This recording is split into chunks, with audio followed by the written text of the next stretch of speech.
What is going on, people? Welcome back.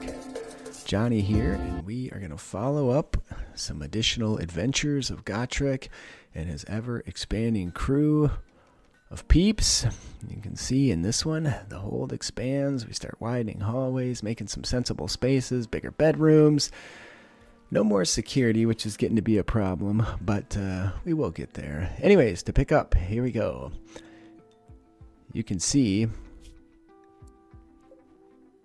we are still in the progress of widening out the hallways. We have a lot of smoothing to do, expanding bedrooms, but the crew is very industrious, being dwarves. Hayes is going to focus on research. We're going to bust through as much of that as we can. His apparel has been tattered for a while, so we need to get to a point where we can make him some new clothes. We're growing rice like fiends. We're growing meds after having ran out due to all those illnesses. Turns out this biome, being where it's at, will amount to extra sicknesses.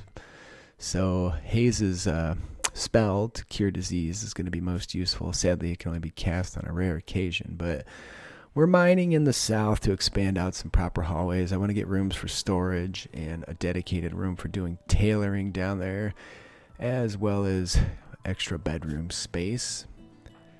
Everybody's in decent health. We had a few missing toes, I believe, Gotrik most notably, but he also is concerned about the value of the legendary pickaxe and the raids that were coming in last episode. So perhaps making all your weapons legendary isn't the best idea, but he does decide to put some time into magicking up the crossbow. It's an advanced crossbow, which is a really good weapon, and Cadorsen's a good shot, so when we set him to hunting with it, we'll have better odds. We also have new guy Jagged Rock, who can cast that same spell, so at this rate we're going to be making a few weapons each year pretty badass, especially as we expand that spell and it can cast more often. Still have no solution for refrigeration. It's a bit of a problem. We burn through a lot of food that we could otherwise store up. When we do find a solution to that, I might get into food preservation, but that's a massive undertaking. We do have a ton of chickens join at that point as well. 8 of them, but you know the way these things reproduce in RimWorld. We're going to be neck deep in chickens in no time here, so we got to stay on top of that. Regardless, we're fleshing out some extra bedrooms. You can see what we're going to do here with the layout, where that part of the hold is going to go. Some dwarves are passing by, and they do have some stuff to trade for whatever it's worth. Not a full-on trader, just a little group of dudes passing through. And lo and behold, we find some open area over on the right side of the place. So the dwarfs are happy to continually mine that. That'll be useful because at some point we can turn that into a grove space. Either we can rough it over and do some kind of fungal situation, or we can, I don't know, grow hops for when we make beer. Lots of options there. Meat continues to rot away. The dwarves have upset a Grizzo, which is fine with us because that's more meat. Somehow it didn't kill anybody, nor did it really wound anybody, but we do have a lot of slayers out there with really badass weapons, so they probably stunned the snot out of it. We sell some warpstone powder and some old pants, really just to try and clean up our space a bit. We need somewhere to store all the steel and stone. That's a current constant thorn in my side. Favor of Valaya, which is a tending skill favor, so Stone Shield's going to tend wounds faster, which could be useful. Some weird creature called a Kappa at that point is walking over traps, and it is fleeing. Our horse starts hitting traps as well because our fence is down at the moment. Or no, our door is knocked out by the Kappa. Doesn't seem to be an intelligent creature in terms of human-like intelligence, but it sure looks like it's wearing clothing. And it starts bashing on our door, so I set Cadorsen here to try and take it out with his excellent crossbow. He doesn't really have any luck, though, before the thing bashes out the door. I'm not really sure what it is. I'm not really sure if we should butcher it, where it came from. So really, we just end up letting it scoot, because it's at that point that an infestation happens. This is the one downside of the Dwarven game. I do have an infestation lure created for dwarves. It's even in the mod, but it's all commented out because a lot of people got really upset about its presence. Thought it made things too easy for a dwarf, but essentially you build it and then you know exactly where your infestations are going to happen with like a 99 or 90 something % accuracy. But like I said, people got mad, so this is going to be a pretty major issue to deal with. Lots of rats pop up. Our wealth is still pretty high. Well, we do have quite a few pawns. So there you go. Now we also have the magic that we can give them the business with.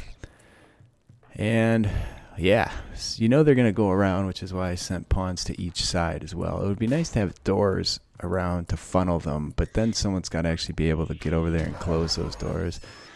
Cutrim, with his badass weapon, just smashing them dead one at a time. He also doesn't have armor, though, so yet another priority over here is going to be to get some armor on these guys. Cutrim just laying waste. It's amazing to watch. Jagged Rock flees. He's like, this ain't going to go so well for me if I stay over there.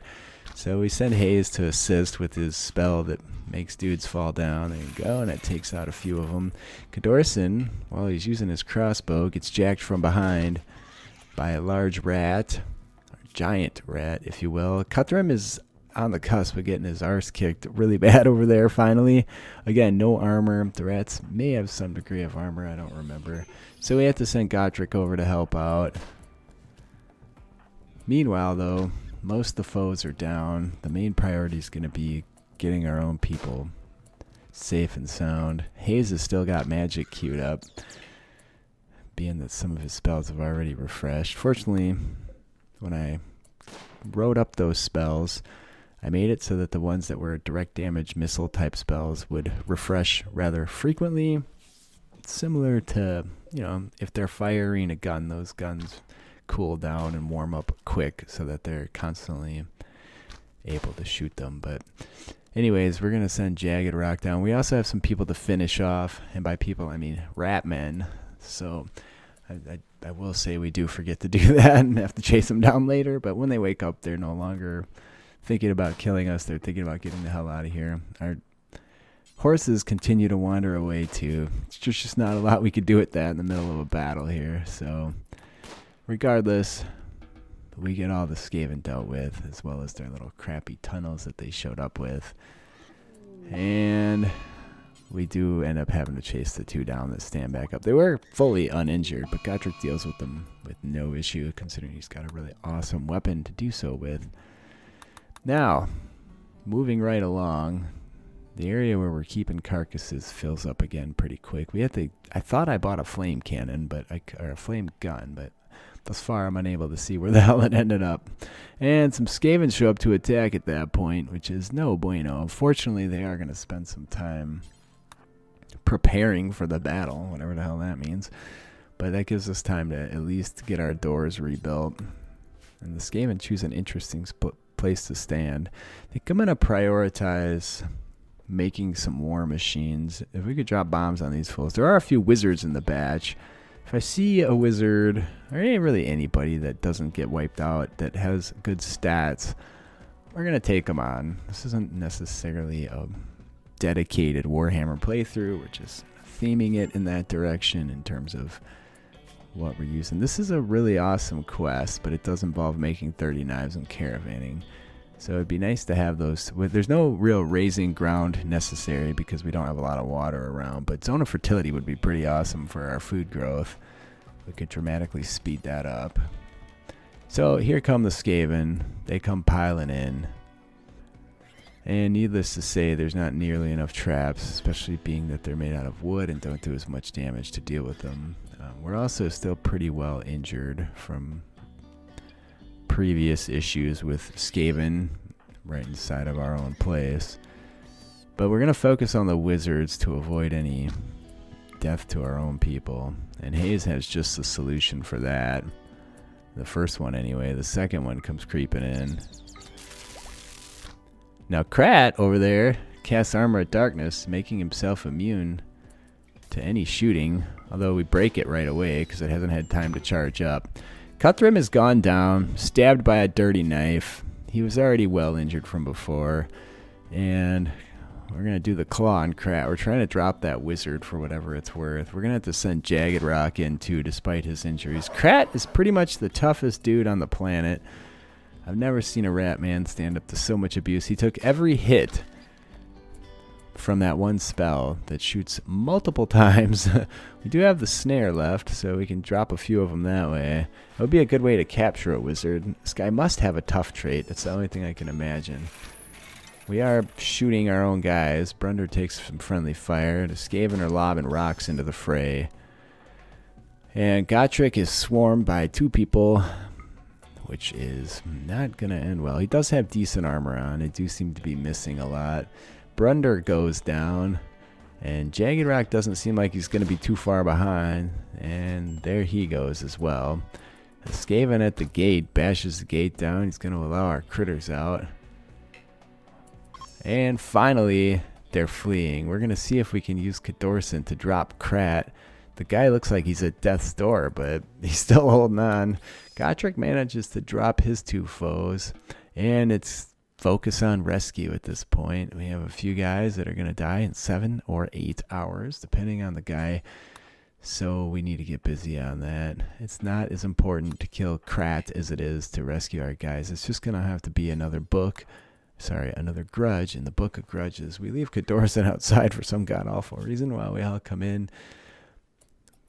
Again, primary importance right now, getting people tended. Stone Shield still tends at a faster rate. She's nowhere near where she needs to be to make that happen. And we left some really nice weaponry laying around. We do have a Skaven that's going to stand up at some point and probably be mostly healthy out there. But again, goal is make sure our people don't die. Yeah, Stone Shield is tending and is doing so at an improved speed. So Barb Fury does stand up. He skitters off, as you would expect a Skaven to do. With that, once again, there's going to be a fair amount of cleanup. Much as I like to keep my eye on the prize and focus on what I'd like to be doing. Some important stuff here that has to be put back together. The horses have to be rounded up. The weapons have to be reclaimed, brought inside. We have a Mournfang that self-tends at some point there too. And the chickens, we had brought in a lot of eggs, so those start hatching as well. Jagged Rock at that point goes on a mental break, and we do have Gotrik who can cure that with a spell, so it's not the end of the world if you don't mind not getting the catharsis. Whenever he has simple breaks like hide in bedroom or lonely grumbling or something, I just let that happen because then he's going to get cathartic. Chickens everywhere. We decided to significantly reduce the number of critters that we have. We're going to try and tame up the Mournfang as well. He'd be a badass battle mount, super strong. We're going to see if we can't go that direction with it. Lots of rice coming in. Not a lot of meat, but we do have a lot of critters laying about. Jagged Rock does decide at that point to hide in his room, and instead of fixing it with the spell, we're going to let that one roll so we can get his catharsis because he keeps having mental breaks. Carcasses all over, rotting. We're going to make a room over here at some point when we get a nice flammable or flame-causing weapon. Go bananas with that. More chickens. The meat rots away pretty fast, so I'm trying to delay on the butchering. We do finish advanced walls, structures at that point. We're going to jump into war machines. I think a grudge thrower would be a pretty awesome addition. It's at that point that Beastmen magically appear right in the courtyard area. Now, not everybody is fully recovered by any means, but at least everybody's been rearmed. So we have Ungor and Chaos Warhounds coming in hot. And we have to deal with this mess as well. It's been a tough day over here on the Warhammer RimWorld. So Gotrik has his magic. We don't know if we're even going to get a chance to use it before the shit hits the fan here. But we know we'll get Haze. He's going to be backline defense. And the Warhounds go after our Mournfang. We're going to try and focus on the Ungor. Haze's spell drops a few of them, which is pretty phenomenal. The Ungor with those bows can do some pretty significant damage. They're equivalent to recurve bows. And I don't really want my people getting plucked full of arrows again. We just got everybody back. These are also the types of weapons that'll Pierce armor, destroy lungs, kidneys, you name it. And the Ungor are on the run. Again, we do have 2 of them over there that we can pick up easily. They did start a bunch of fires in our crops, which really chaps my ass. But at least we dealt with them with no major loss. We do have to consider our own injuries once again. We're going to finish off the ones that are laying around. And we need to get the fires put out, so we set Cuthram to that, despite his poor health. Jagged Rock gets on top of that job as well. Again, we desperately need to get a few people tended. We have 3 people bleeding again. Brunder's not giving up the fight this time. He's trying to chase them down, but realizes it's a lost cause and that all the cotton we harvested is going to go to waste if we don't go put fires out. So that leaves us with a bunch of steel. Anybody with a chemical interest, which one of these Ungor that's still living has, we are not interested in. It's very hard and is very rare to find an Ungor or a Beastman in general with a good set of traits. So an Ogre shows up with some stuff to trade. He has components, not a lot of cash, but we do sell what we can just to try and keep our value as low as possible. Every time you make a sale, you lose a good amount on that. So outside of the gold, we're going to be hoarding because that is the purpose of this playthrough. And at some point, we'll have a massive gold room with nothing in it except for gold. I was debating on putting gold floors in there. But when we start making armor and such, it's going to be hard because all the Dwarven stuff requires gold. So we're going to be kind of fighting with ourselves to acquire 1,000,000 gold chunks. We get into advanced gardening next in the research, and the mining is complete on our research and tailor rooms.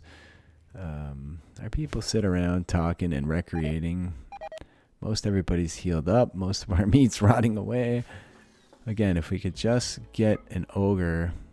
We do have the healing spell. We're going to see if it works on regrowing toes, but it doesn't. It says it doesn't. I shouldn't have tried. It will cure disease. It will cure addiction, but it doesn't regrow limbs. So either way, research room, tailoring room, ready to go. We're going to build an Empire research bench so we can do some research down the Empire path. We need to make clothes for Hayes. And I'm sure there's other cool stuff there that we'd like to get into at some point. Turns out you can't smelt plate armor, at least not at a forge, so I need to look at that. There is a Mad Will-o'-the-Wisp. For whatever that's worth, and I don't know what those things do, but I don't like the damn noise they make, so Cuthram decides to stake it out. He's a fighter. He's got an awesome weapon, and it doesn't look like it's going so well at first, but he does kick its ass and bring it down. So there you go. I'm going to try and butcher it, but just a tip. I'd eventually do it, and you don't get anything for butchering a Will-o'-the-Wisp. We do have another wild dwarf show up, a tortured artist, trigger-happy fella, and I don't know. We could use somebody else to do plant work. He's decent at medical. Again, we still don't have the skill required to make it happen, despite having Hayes set to handle on a 1. The problem is he can't do any training currently on the Mournfang, and you can't train all the horses and stuff to really do anything. So we do have an Ogre trader, and this is something we've been waiting for because they always show up with slaves because the Ogres are the ultimate slavers. So we send somebody out to deal with that. Yeah, you can see you can't even train a Mournfang without skill 7. So, and none of the other critters can be trained. So we're going to have to go back to trying to tame wildlife and just slaughtering whatever we tame. So at this point, we sell a whole lot of textiles, which clears out the textile room. And we do buy a Belt of Ardor, which is the main and awesome purchase for this, because we're going to give that to Gotrik. That's going to dramatically increase the speed at which he's doing all this smoothing, and therefore we're going to get a lot more done faster. You can also see how fast he built that bed, so it improves all the work he does, making it quicker. There's some people passing by, and I'm surprised they didn't get eaten by ogres. Fortunately, they're not hostile with the ogres. You can see how fast Gotrik does smoothing. Now, that was on 4x speed, but it's pretty nice. You can't complain. So if I could get like 3 or 4 guys with those, they do increase colony wealth again, thus increasing the bullshit you got to deal with when you get attacked. But in the interest of getting stuff done really fast, it's pretty awesome. So Hayes continues to research. A wild minotaur dies on, or not dies, goes down on the traps and gets put out of his misery.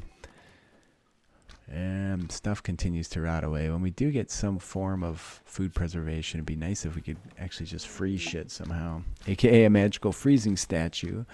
But we'll see. Some dude shows up, actually some gal shows up wanting to do some trading. We're also doing hunting, shooting at her as she's walking down the long hall cave.